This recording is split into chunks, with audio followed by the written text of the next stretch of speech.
welcome to my life. Today's topic, and why is this topic important, right? It took 70 years for Motorola to disappear, right? About 70 years. For Nokia, it took about 30 years. BlackBerry disappeared in 24 years, right? We are already seeing Oyo and Airbnb displacing hospitality industry. We are seeing Netflix, which started as DVD shipping company, displacing cable and production companies. Now, so I don't know where the new disruptor is going to come from. None of us, right? New players are coming every day. We are seeing that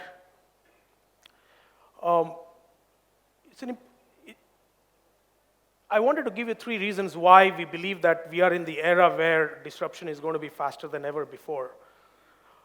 Number 1, look at the storage, compute, and hardware cost. What used to cost $1,000 to buy a compute power today costs 10 cents or less in the last 10 years. This is the law of innovation, right? Where your Moore's law says that your productivity of your compute power because of the number of transistors that you add goes up for the same dollar, doubles every 18 to 24 months. And that if you accumulate it today, this is one of the foundation of why the disruption is where now all you need is a credit card in Warangal to swipe and procure or provision the required compute and software to start your innovation. So that's number 1. Number 2, I don't know how many of you have recognized this, that traditionally, in both in the electricity era and the computer era, the innovation was done dominantly by producers or manufacturers. For the first time in digital era, it is shifting more towards the users. Right? So this has never happened before. Because of the availability of the resources that are required to do a startup, where it used to take a $5 million to do a startup, you're starting with $5,000 by swiping a credit card. Now that has empowered hundreds of millions of users around the world to really start innovating. So it's no more the prerogative of the manufacturer or producers to start innovation. So this is the second phenomenon where users are leading the innovation, not necessarily. Whether you see Airbnb, whether you see Uber, or even Facebook, it started by a user for their personal need, not because of a manufacturer finding an opportunity. The third, right? Anyone can now take innovation to the market. You don't need 1,000 sales guys. You have marketplaces like Amazon for retailers, similarly SAP for your apps, so on and so forth. So you don't have to really go through your traditional channel to take your innovation to market. So you have enough channels that never were there before, including marketplaces, digital channels, like, who imagined Facebook would our center for digital acceleration. Facebook would move to become the world's largest media company, right? Because of that, right? And the different business models. So these 3 have brought us to a very interesting aspect that today none of us sitting here can sit and say that our business models will sustain forever, right? So let's ask the question. How many of us are in a square peg business, right? Most people are. That's how we make money. We make more pegs, more hoses, we make more profit, and that's how we beat the competition, because we bring the prices down. And you see a lot of professors have defined this. The most well-run companies are defined by their strategic DNAs.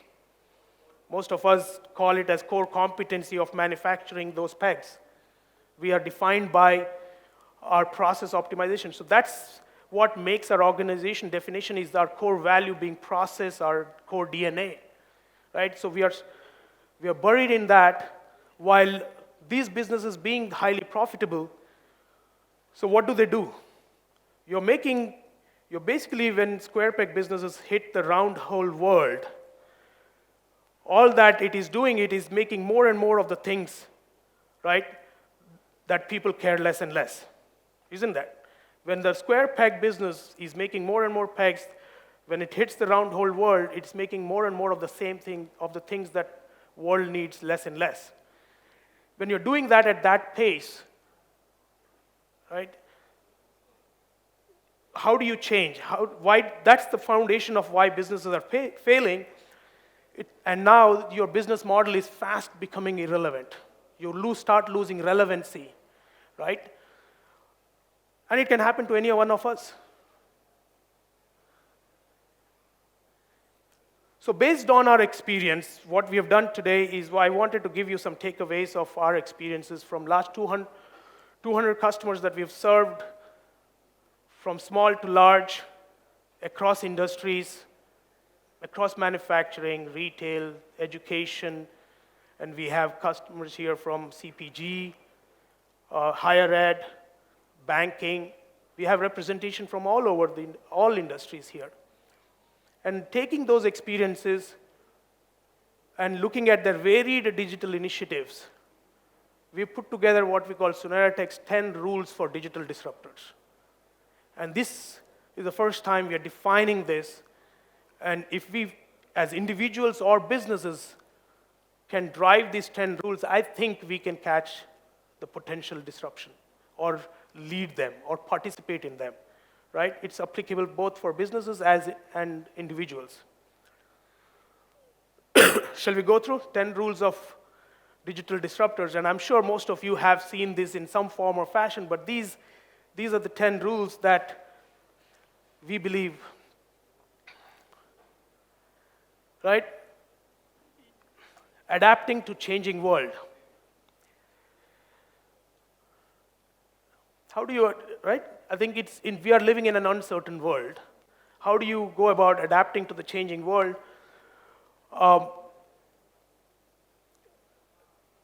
We just saw the square peg business, that in a rapidly changing world where the innovation has moved from producers to users, the world has become more and more uncertain. So how do you participate in that uncertainty, right?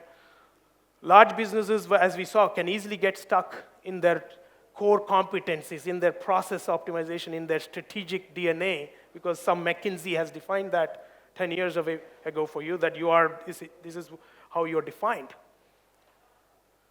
They find difficulties, right? So let's take an anti-example. What happened to Sony?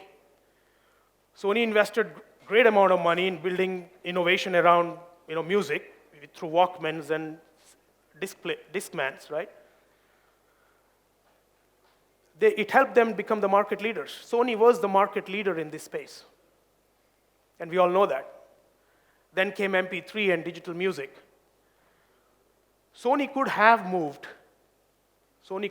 moved into this potentially lucrative market, right?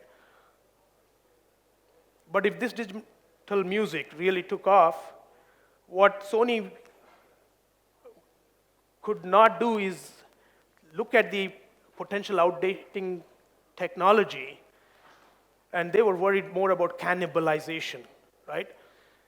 Sony saw the move to moving digital as a big risky act of cannibalization. It's called cannibalism. Most businesses suffer from potential cannibalism of your most profitable business. This is exactly what happened to Nokia, right? So,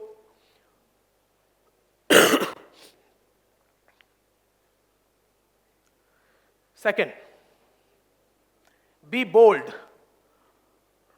Be bold versus being bolt-on. What does it mean?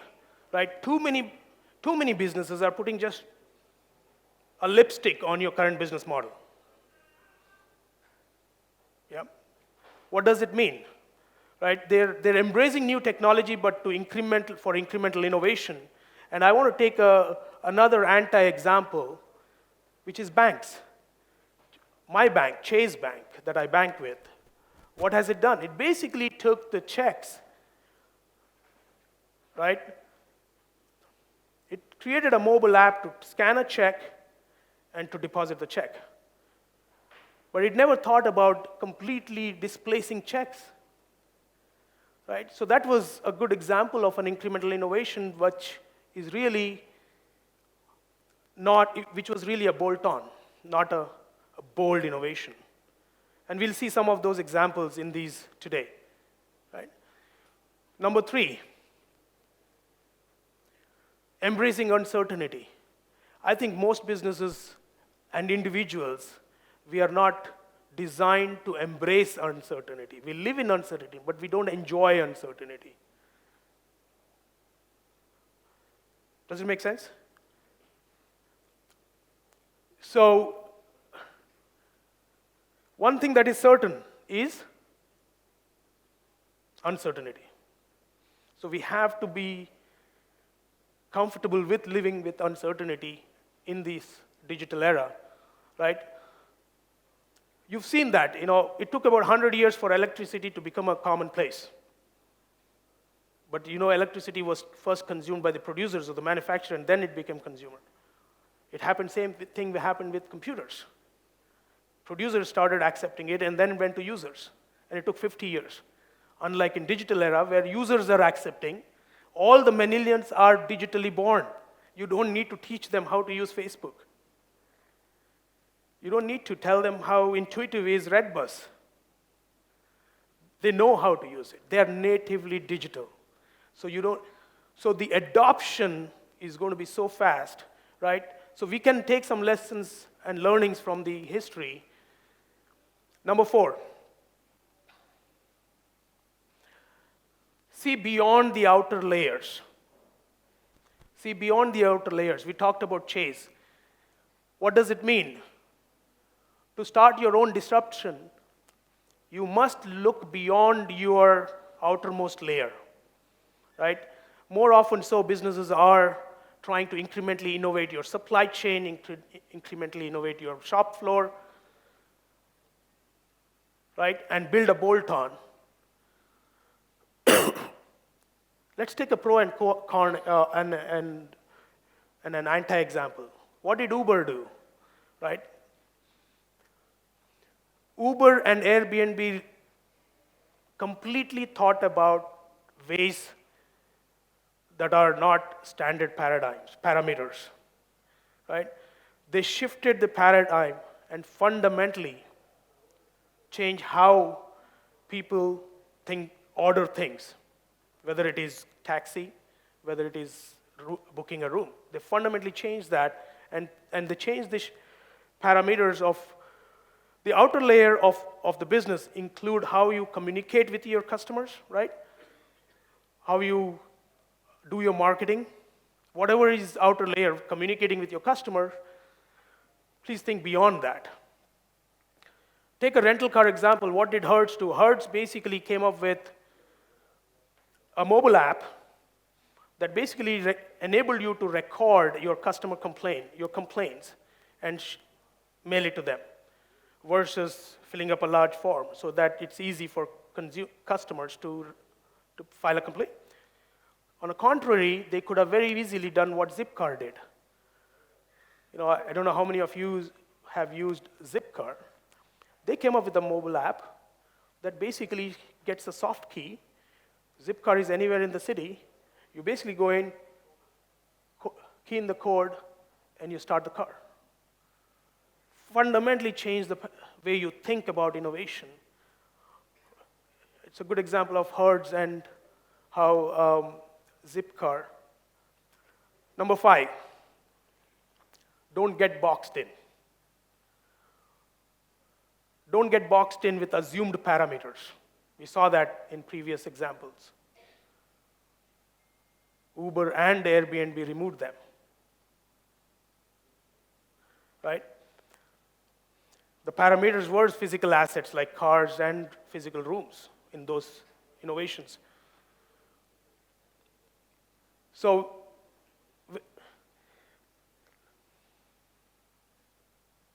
I think this is my favorite. As you can imagine, you're part of my life now, where I get disrupted every morning.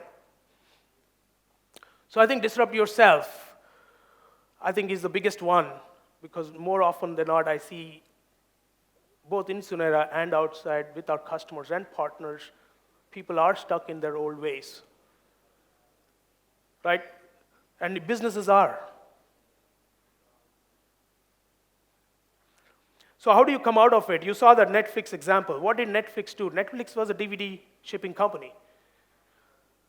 A beautiful example, right? When Reed Hastings invested $40 million to really take advantage of this public storage and create a streaming business and carve out DVDs as a quick start business, the stock tanked from $40 to $10 within 4 weeks. Today, the stock not only is trading at $340, but also is disrupting production industry, disrupting cable industry, right? So please, disrupt yourself as a business, disrupt yourself if you want to be a digital disruptor. Number 7 is continuous improvement. This is great. You saw Facebook, a good example of it, right? Facebook introduced ourselves as the platform to connect friends. Through its continuous improvement over last decade, it has become today world's largest ad agency. World's largest. Through continuous improvement, it was not an overnight.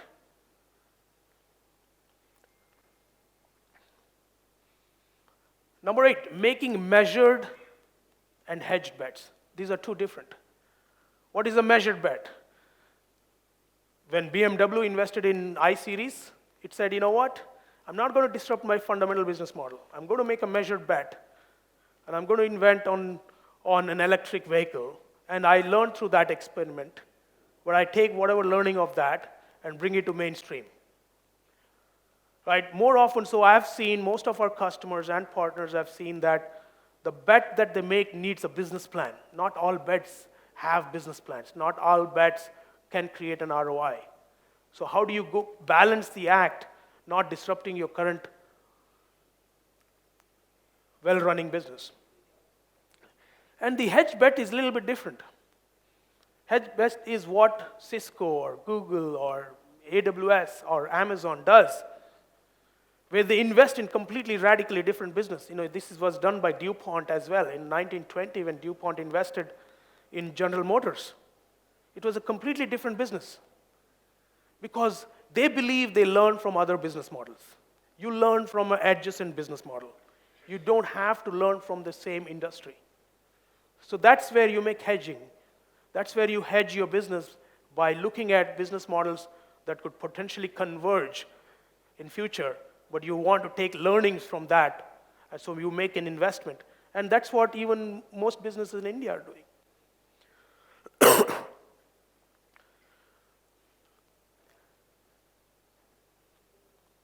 Number 9, rule number 9. See 2 steps down. When smartphone came up, there were people who were worried about what will happen to my function phones if I have Motorola, but there are few who looked at it's a fantastic opportunity to build apps. Not only apps, introduce emoji as innovation in the apps. There were people who were able to see that beyond the current innovation. 2 steps, not just 1 step. There are billion-dollar innovations that have come up on Facebook, leveraging Facebook as a platform, leveraging iOS as a platform. And those are those who were able to see 2 steps down. Let's look at this is Suneratech for you, an organization that we're trying to work together and build around empathy, around design thinking, trying to understand your challenges, your problems that are unstated in many ways, right? We believe empathy is about understanding our customers, our employees, our society's unstated need, right? And this is very important, especially when innovation is moving more and more towards users from producers. Empathy becomes the center stage of future disruptors, I believe, because users or people This is same thing. When Amazon introduced a single-click buy, the philosophy behind it was we don't want to make an experience of buying a memorable experience. Amazon said the more and more we make non-memorable, the more and more we are demonstrating empathy. How many times you remember that you ordered Uber taxi? You don't. I don't. I probably ordered 600 times. But every time it was non-memorable. It was intuitive. Today when I buy on Amazon, anything, it's intuitive. So making those innovations that are non-memorable, people-centric, not technology-centric, right? So those are hopefully some takeaways.